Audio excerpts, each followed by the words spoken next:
మన విశ్వాసం గురించి మనం ఆలోచించినప్పుడు ఎలాంటి స్థితిలో ఉంటే రెండవ రాకడలో ఎత్తబడిన వాళ్ళు మనం ఉంటాము? నిజంగా అంత బలమైన విశ్వాసం మనం కలిగి ఉన్నామంటారా? ఆ బలమైన విశ్వాసము పొందుకున్న వారుగా మనం ఏమైనా ఉన్నామో ఒకసారి ఆలోచించండి. మన విశ్వాసం ఏమిటో మాటల ద్వారా బయలుపరిచేది కాదు, కానీ మన క్రియ రూపముగా మన విశ్వాసం ఎట్టిదో మనము చూపించతగిన దేవుని పిల్లలారా.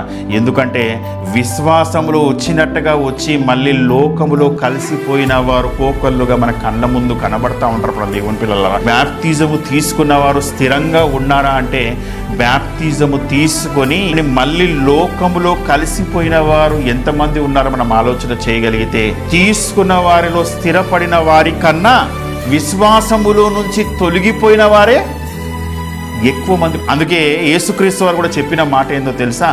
నా రెండవ రాకడలో నేను విశ్వాసులను కనుగొందునా. అంటే వచ్చిన వారంతా విశ్వాసులు కారా?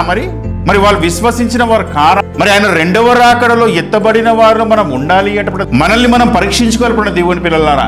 ఎందుకంటే విశ్వాసములో మనము ఉన్నా అనుకుని లోకములో కలిసిపోయిన వారుగా ఉన్నామనుకోండి, ఆయన రెండవ రాకడలో ఎత్తబడే సంఘములో మన పేరు ఉండదు దేవుని పిల్లలారా.